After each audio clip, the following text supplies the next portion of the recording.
What's up guys, Shockwave640 here, and today we're going to be taking a look at the high-grade Universal Century GM2. This is the Earth Federation mass-produced mobile suit, and here's the instructions here. It is from Zeta, from Gundam Zeta series, and it is the 1 to 144th scale. It basically means if you have 144 of these guys and you stack them up, that'll be the actual size of this mecha here.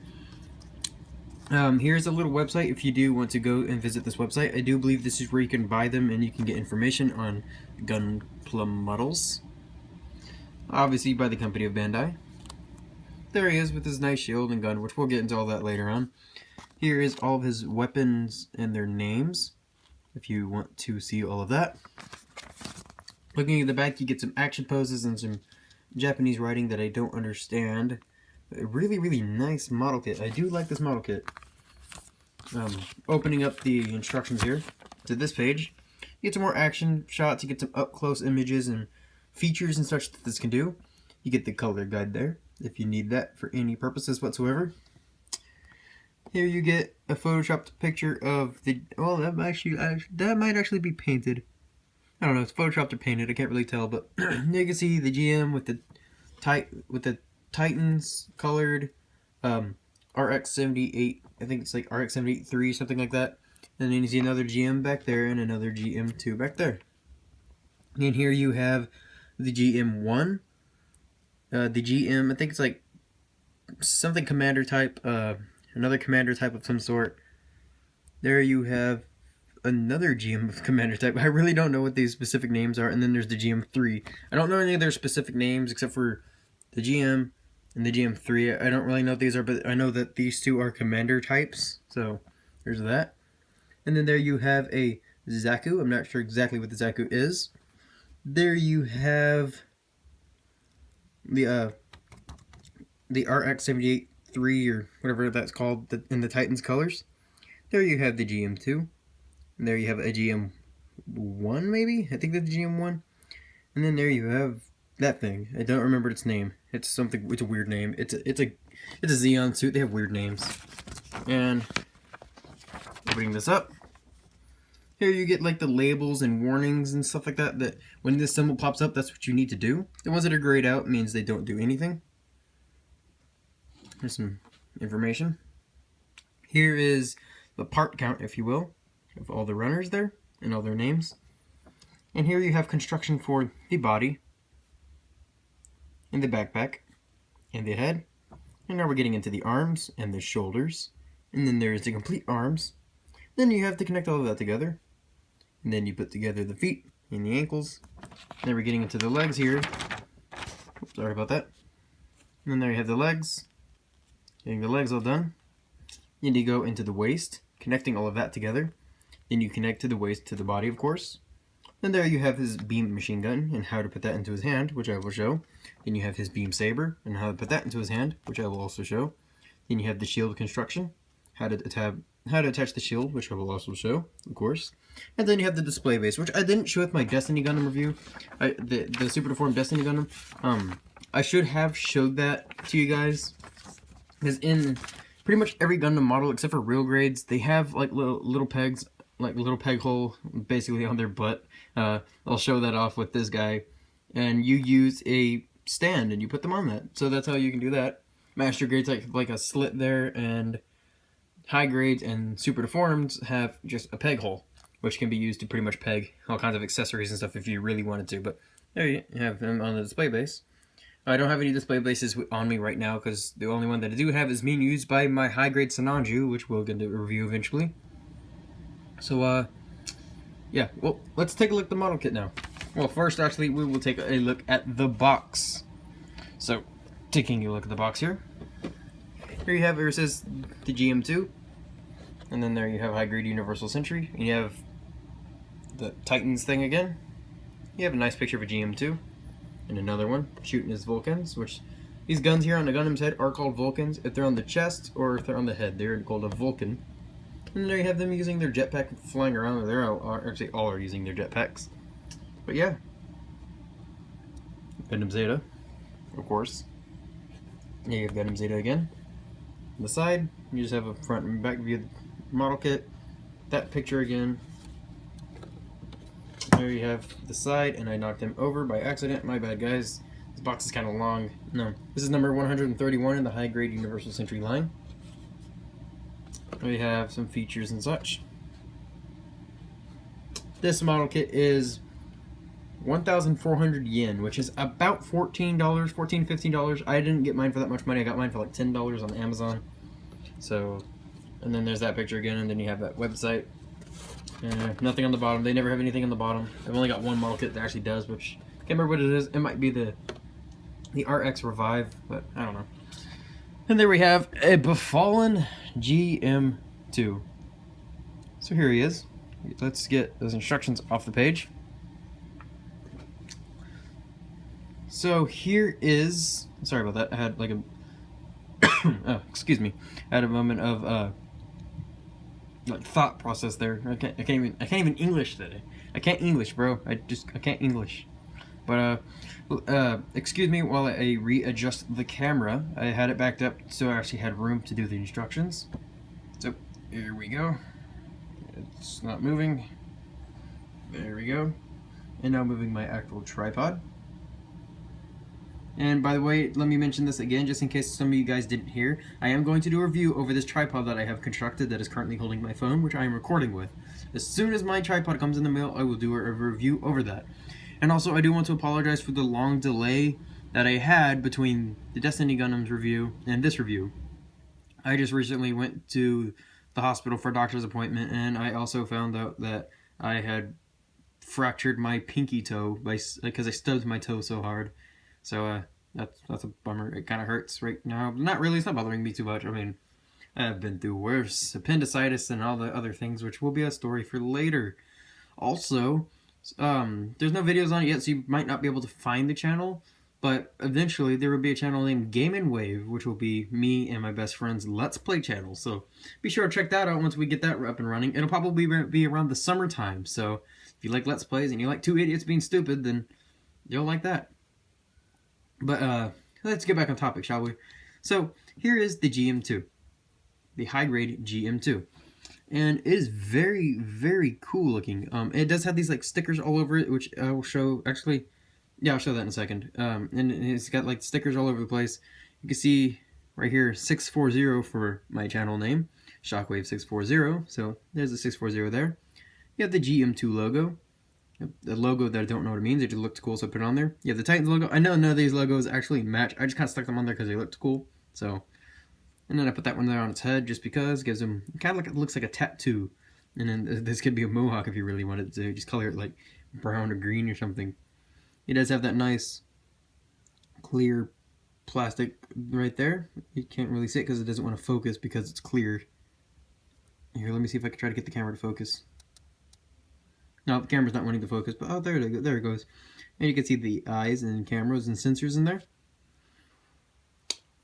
Here's some more stickers. Oh, hang on, focusing issues. There we go. Here you have Titans again, and 640. Rotating him around to the back. The inside of the thrusters aren't painted, but oh well, what are you gonna do? And then here, if the camera will focus, come on. Come on, come on, come on. Oh well, it's a sticker, who cares? So setting him off to the side and making my camera refocus. Again, I don't know why it's doing this to me. So setting him off to the side real quick, and let's take a look at the sticker sheet he came with. So here's the sticker sheet. You see all the stickers that I did and did not use. It's got like a bunch of numbers and symbols and stuff, and then it's got all the camera stickers and whatnot, and the neck stickers, which I will actually show you in just a second. So there's that. These are the leftover stickers. I haven't used it. Eventually I will use them. I used some of them on my high-grade Build Fighters High Mach to make it like kind of like my own custom, which I will and can't even English today. Oh well.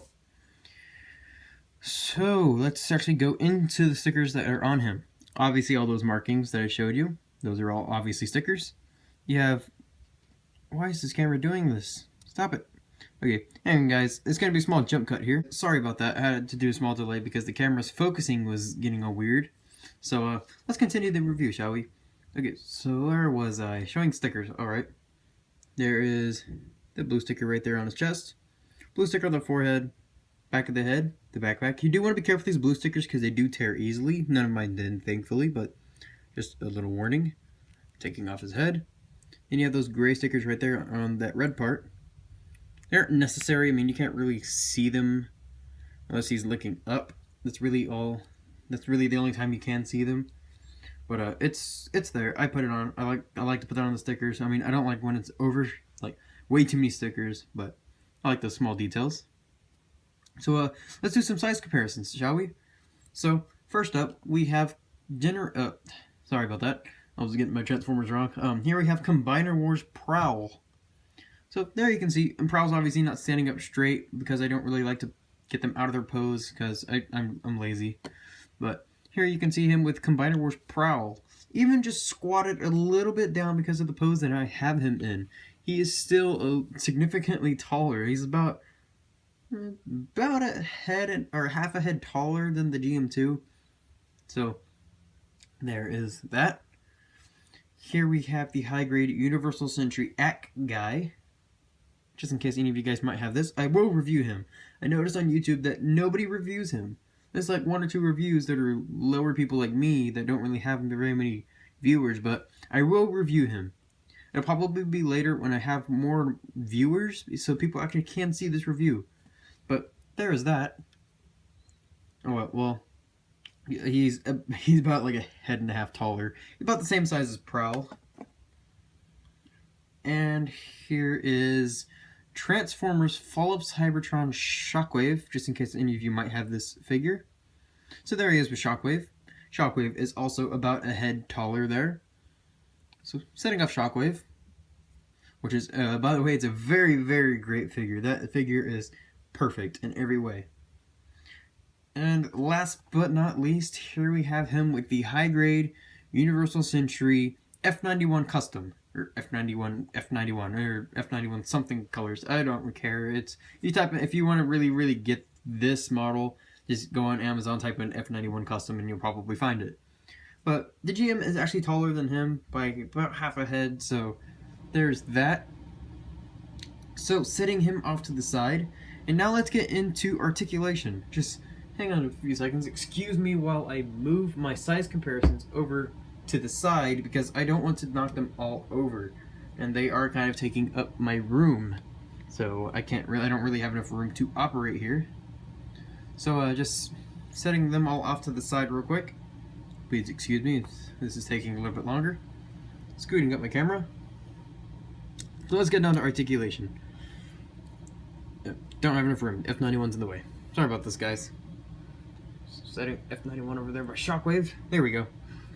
Okay, so articulation. The head is on a ball joint, so he can look up about that far. Can't look up that high. Really no high-grade Gundams can. He can look down pretty well, and he can do the chicken neck thing. So if you want his head to be a little bit forward, then he can. If you want his head to be back like I do, then there it is. Oh, also another thing to note is these Vulcans should be yellow, but it doesn't really bother me that much. So I think they would look weird if they were yellow. I think it would be a little bit too awkward of a place to have some yellow. I think the yellow he has is just enough. But he does have this little swing up polycap, so his shoulders can swing out like that. Here's a small demonstration. So it doesn't really do much for this model, but for other models it does. Then his shoulders are on a ball joint, so you can get some nice rotations out of that. You get this joint here to make the arm swivel out, so this is as high as his arm will go, unless you use that ball joint there and make his arm go the full 360 that it can do. You do get a bicep swivel. You do get double jointed. And his head fell off. That was strange. Never happened before. There we go. Double jointed elbow. Bends about that much. Straightening it back out. And then you have the ball jointed wrist, which can rotate and articulate however you please. Then you get a waist swivel. It goes about that much before it pops off. But if you try to force it, it kind of comes off, but oh well. Moving his arm out to the side, you get the front skirts can go about that high, and then you get the side skirts, which move out about that much. And for the back skirt, you get absolutely nothing, but that's as to be expected. I think the only Gundam model kit that I actually have is the Sinanju that can move his back skirt. So the hips are on a universal joint, which basically means that they're just on a pin and a peg hole. So that means they can move. They really can't move forward all that much. I mean, that's really about as forward as they'll go. So they move forward about that much. Backward is pretty much the same. And outward, about that much. It's decent. I mean, what are you going to expect? It's a grunt suit. Yeah, these are mass-produced suits, so not one specific character drives this. It's just kind of like a soldier almost. And then you do get the swivel up here, and this is actually coming off. There we go. And then you get it is a double jointed knee. There is a joint in here, but it doesn't really act as a double jointed knee. You do only get 90 out of that. But here, let me try to demonstrate this. There's the first bend right there, and then there's the second bend. So they are double jointed knees, but they don't really do a double jointed knee stuff. So here you have a like a hinge up here, which allows the foot to go that far forward, that far backward. This ankle armor here is on a little hinge, so that can go up and down. The foot itself is on a ball joint, so you get some nice rotation and some nice pivoting. And then you get like this kind of flip-flop action, so for like kneeling poses or whatnot. So you can get some pretty nice poses out of this guy. He's not the most posable Gundam in the world. I mean, there's definitely Gundams that can out-impress this guy by a long shot. Just take we will be taking a look at it eventually, but just the Tri-Burning Gundam for For instance, what am I speaking? What language do I don't speak English. I don't speak English. I really don't. But a Tri-Burning Gundam. That thing can pretty much almost do a full splits without falling over. This guy, he can't. But he's not known for his posability, unlike the Tri-Burning Gundam, which is a martial arts kind of Gundam. This guy's known for just blasting his enemies, and that's just about it. So let's take a look at his accessories, why don't we? So first up is his shield. I did put the 640 there on the shield, and the Titans and GM logo. Then you got that little symbol there. So there's the shield. A little bit of details here on the back. And then you do get that little like hole thing right there that he would kind of look out of while he's shooting. And using this peg here, you bring in this adapter piece right here. And you can see that it has... Here, let's move him out of the way real quick. You can see that it has two pegs, which are actually detailed, and then it has that little post right there. Well, these two posts and that one peg. Right here, you can see the shield, and you can either, using that polycap hole right there, you can either put it in there, or you can put it in there. It really just depends on how you want the shield to go on his arm. So bringing him in, on either arm, he does have these little tabs right there, or little slots, I should say. You just kind of use that little post that was kind of sticking out, just tap that into his elbow, and then you can see the two posts. Now, it just depends on where you want his shield to go. Do you want his shield to be here on the side? Or like some Gundams have, do you want it to be here on his elbow? Me, to be honest, I prefer the shields here on the side because it just makes posing so much easier. Because when it's on the elbow, it's just kind of weird. I don't like elbow shields. I'm not a big fan of them. So there he is with the shield. And now the shield posability, it can do a full rotation, and it can also go in and out like this for various reasons, which it actually is helpful because that shoulder likes to kind of get in the way of the rotation, so you can kind of just move it out like that. You just kind of keep doing that if you want to rotate this, and kind of like stop motions or general posing and just stuff like that. I mean, it's really, really useful. This joint here doesn't look like much, but it's pretty useful. I am very generous whenever they do put this on their shields. So taking off that shield for a second there. This shield also, it doesn't store in his backpack here. It's taking a little bit closer look on the backpack, which I know it didn't do.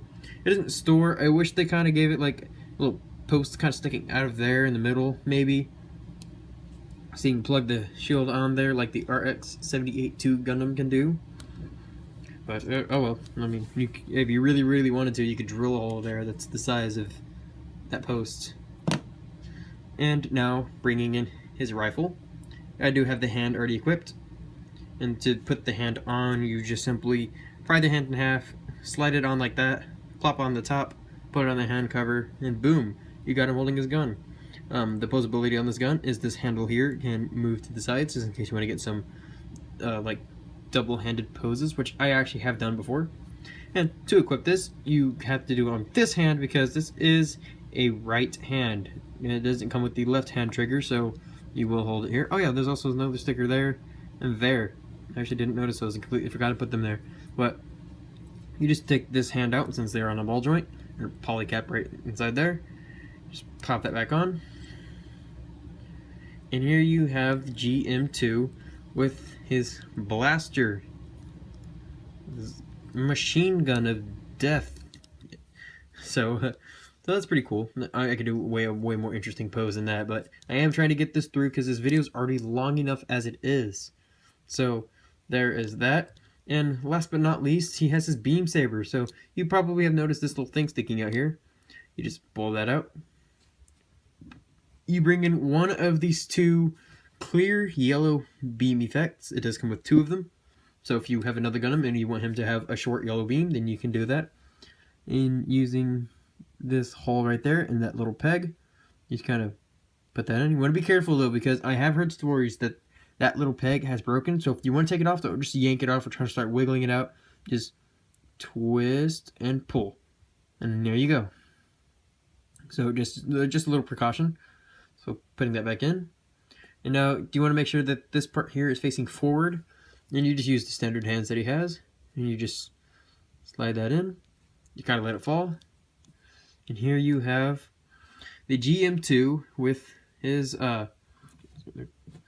cat hair on the table. Then there you have the GM2 wielding his beam saber. I really do like the yellow beam saber. I'm glad he doesn't have pink ones or red ones. I don't like the pink and red ones, to be honest. I like it when I have unique colors like this, like how the F91 had green. That's really cool to me. So well, there's the GM2, guys. I really hope you enjoyed this review. I say pick him up. He's a really good figure. He's totally worth the money that you pay for him. I got mine for about $10, $11, $12. Can't really remember. It was a while back. But so I really do recommend this guy. He's a really nice model kit, but just remember, this is a model kit. You're not just going to get the box and it's going to be automatically built for you. And just, woo, it's an action figure. It's not an action figure, really. I mean, you could call it a toy if you really wanted to, because they're posable, and if you try playing with them, they kind of fall apart on you sometimes, depending on which one you have. But these are model kits, so you do want to keep that in mind. They are really for displaying purposes, but I guess you could play with them if you really technically wanted to. But oh, I also forgot to mention another thing. Here there's little pegs here on the sides of his side skirts, and you can actually take pretty much any Gundam Build Fighters Try accessory, because they do have lots of pegs and stuff. You can put those on his side skirts, so that is also really cool. So like I said, guys, I picked this guy up. He's cool. I say pick him up. He's a really nice figure. So this was Shockwave 640 here, bringing you the GM2. So tell me what you think about this model kit down in the description below. And be sure to like and subscribe if you really want to, if you want to see more content. Well, thanks for watching, guys, and I will see you in the next review. See ya!